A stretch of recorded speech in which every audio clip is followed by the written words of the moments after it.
I'm now delighted to be joined by the brilliant satirist, writer, filmmaker, Armando Ianucci. Very good to see you again, Armando. You've sort of been steeped in the madness of politics now for, I don't know, 2 or 3 decades, really. Trump took us into a new era. What do you think the legacy of Trump will be? Well, it'll be with us for a while, because I think it's not so much Trump himself. I mean, what was startling about today was I think everyone was worried that the fact that he wasn't there would be the big story. But it was interesting how immediately his not being there it just emphasized how if you don't have a public platform in this media age of media politics, you are nothing. So I don't think it will be Trump that will be remembering for the next 4 years. I think it's what he's taught politicians that they can get away with. The fact that you make up claims, you can spread falsehoods, and as long as you reiterate it convincingly, enough people will come. And I think that's the frightening thing. So you actually seem to believe that depriving Trump of his Twitter platform and parlour going and all the rest of it really does mean, on a personal sense, that it's the end of him. But I was reminded of a tweet that you did actually a couple of years ago. I think you were making a joke, I think, about you were going to pitch a film that was a bit like the Truman story. You were going to move Trump into a fake White House, but he's going to do that, isn't he? He's just going to move into a sort of fake White House, continue to behave like the president, and continue to boss everybody around. That was the joke. I was pitching a film where they just lured him into spend a fortune on a fake White House with fake senators and fake Congress and fake supporters, and just lured him in there while America just got governed normally in the meantime. And I tweeted as a joke, and at the end of the day, 12 studios rang to say they wanted to make it. I particularly want to spend the next 3 years in the company of a fictional Donald Trump. So I said no. But I think that is the case. Yes, there is no two Americas. It's not 50-50, and I think that's in Biden's favor. But there are two Americas, one who believe that Donald Trump is still their president, and who believe the fiction that the election was stolen. And, the way the Senate operates, the way Mitch McConnell operated the Senate was, there are Republican nominations, which will get through, and then Democrat nominations, and the judiciary won't, because it's a Republican-controlled government, even though Republicans have voted in a minority. And that is the problem. I mean, that's part of the miasma of chaos that Biden, the poor guy, has to try and deal with. But what he's done, what Trump has done, via social media and via the fact that, it's now easy to broadcast from your kitchen, what Trump has done is he's made media and he's made fiction real. He's given it credibility when there is none. And that's going to be a very, very difficult digital forest fire to put out. It certainly is. And I'm going to talk to you a bit about that and lots more in just a couple of minutes. Don't go away. More from Ed Balls, more from Charles Walker, and much more from Armando Ianucci. See you in a minute. Armando is still with me. One of the things that sort of, I suppose I'm interested to know your views on is this. 5 years ago, Trump, when he was starting to run as a candidate, he was a sort of figure of fun. I mean, in your industry, all sorts of comedians sort of made hay with, essentially satirising him. But in a way, it sort of suited him, didn't it? Because many would say he's been the most dangerous president in American history, but nobody really took him seriously. No, that's right. I mean, and he came from, a tradition of being a TV personality, and that's how people regarded him. That's how, comedians and journalists and writers and analysts regarded him, as a sort of entertainer. And so everyone thought they were just going to have some good old-fashioned fun with him for about 2 months until he dropped out.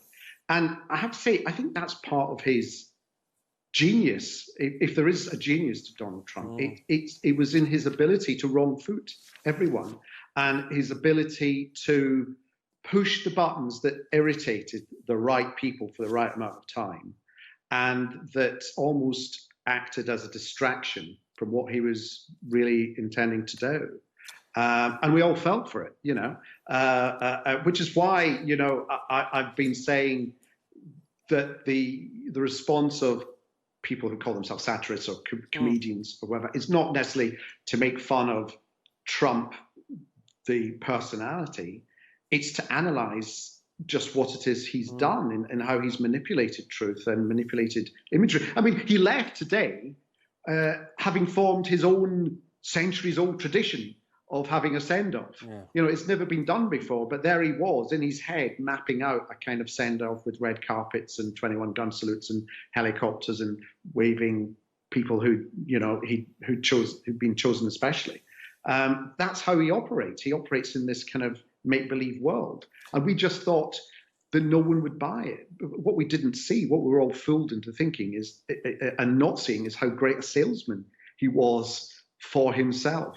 And having to live with it. Armando, I want to come back to you in a minute, but I just want to talk to Ed for a second. I mean, one of the things, and Armando really pointed to this, that many of us find slightly terrifying is vast numbers of Americans, tens of millions probably, according to opinion polls, actually agree with the president that this was a phony result and he was cheated out of the presidency. I mean, this will be an enduring problem. America divided on the most important aspect of their democracy. Of course, and I think if it hadn't been for the pandemic, he would have won the election, and he's still got 70 million votes in this election. But it's the lack of confidence in the system that surely is terrifying. Yes, and there are lots of people who I've met who voted Trump who will dislike what he said, inciting hatred in his speeches, the attack on the Capitol. They will be turned off by many of the things which turn off Armando, and yet they voted for Trump because he was the outsider, and they wanted somebody to speak truth to power on their behalf as they saw it. They wanted the guy who was on their side, not on Washington's side, and they actually were willing to turn a blind eye to many of the things which appall many of us, the lack of civility, the confrontation, because they felt disenfranchised, and that has not gone away. And look, I don't know whether it will be Trump in 2024 or whether it will be one of Trump's family members. Whatever happens, the Trump drive is going to shape Republican politics for the next 4 years. This is definitely not over. If Joe Biden can't solve some of those divides, we're going to be back in the same place in a few years' time. It's a momentous challenge. It's not something you can just dismiss and say he's gone, that's the end of it. It's not over.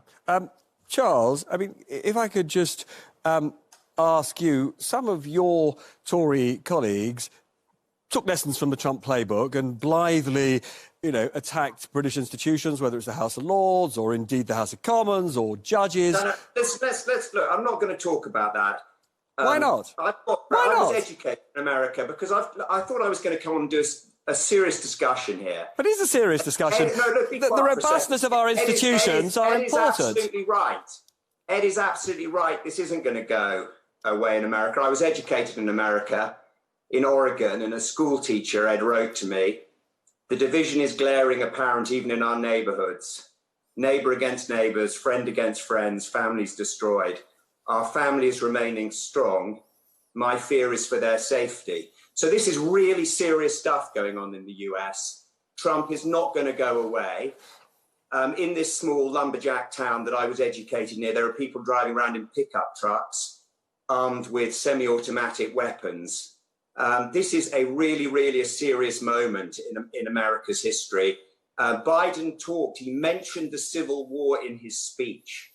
And the idea that he's just going to soothe this all away in a matter of days or weeks or months, I'm afraid is for the birds. America is incredibly divided and people are very frightened at the moment.